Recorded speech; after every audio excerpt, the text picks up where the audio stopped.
ओम श्री मात्रे नमः। मैं सरिता अम्बा, आप भक्तों के हृदय में विराजमान उस पराशक्ति को नमस्कार करती हूँ, प्रणाम करती हूँ। हम चर्चा कर रहे थे ललिता सहस्त्र नाम के बारे में, तो कल हमने चर्चा की कि उनकी भौहें, उनका तिलक कैसा है।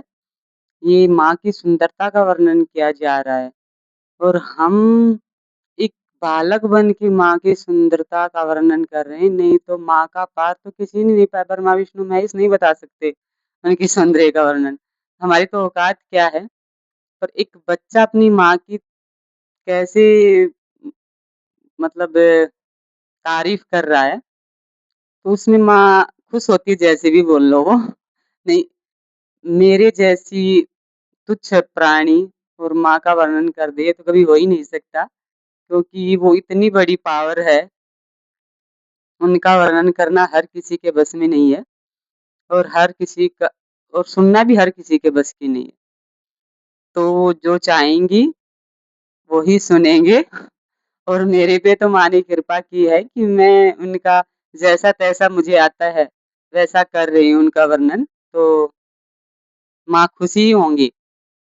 तो अगला नाम है 18वाँ और 19वाँ। उनमें मैंने बोला था ना कि माँ की आँखों का ज़िक्र आगे होगा। तो आज ज़िक्र है वक्त्र लक्ष्मी परिवह चलन मीना भलोचना। वक्त्र लक्ष्मी परिवह चलन मीना भलोचना, मतलब आँखों का ज़िक्र है।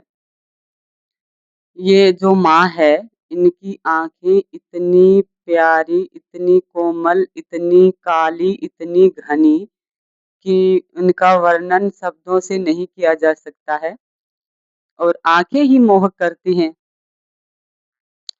तो उनमें इतनी करुणा है अपने बच्चों के लिए, क्योंकि माँ जब गुस्सा होती है तो आँखें दिखाती है, करुणा करती है तो अलग आँखें होती हैं।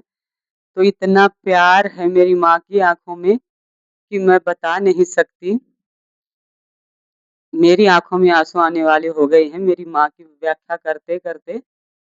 तो मेरी माँ कितनी सुंदर होगी, ये आप अंदाज़ा लगाइए और मेरी माँ की करुणा देखिए कि उनकी आँखें कितनी प्यारी हैं, कितनी मोहक हैं, कितना उनमें प्यार टपक रहा है।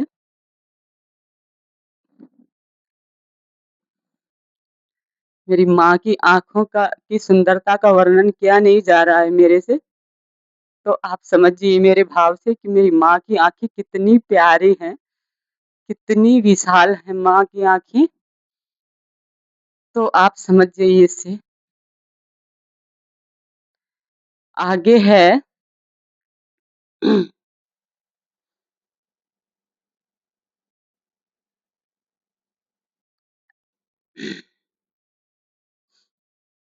मुख।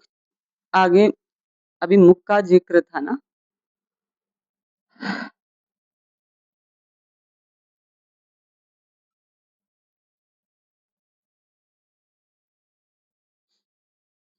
अब आज यहाँ एक ही नाम का वर्णन करेंगे हम, क्योंकि आगे मेरे से बातें हो नहीं रही हैं।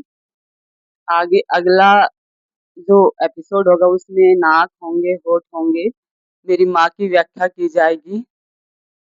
तो मेरी माँ की करुणा देखते रहिए आप, बरसाते रहेंगी माँ आपके ऊपर अपने बच्चों पे वो कृपा और उनकी आँखों में देखिए, उनकी आँखों में देखने से आप कभी भी किसी दरबार में जाएँ, तो उस मूर्ति की आँखों में ज़रूर देखें, क्योंकि आँखों में हर इंसान नहीं देख सकता है। तो मैं आज 2 नामों का वर्णन नहीं कर पाऊँगी, क्योंकि माँ की आँखों में ही ये सारी सृष्टि समाई हुई है और उस उनकी एक नज़र अगर आप पे पड़ जाए, तो आपका तो क्या ही बताऊँ कि क्या ही हो जाएगा, मैं शब्दों से बयान नहीं कर सकती।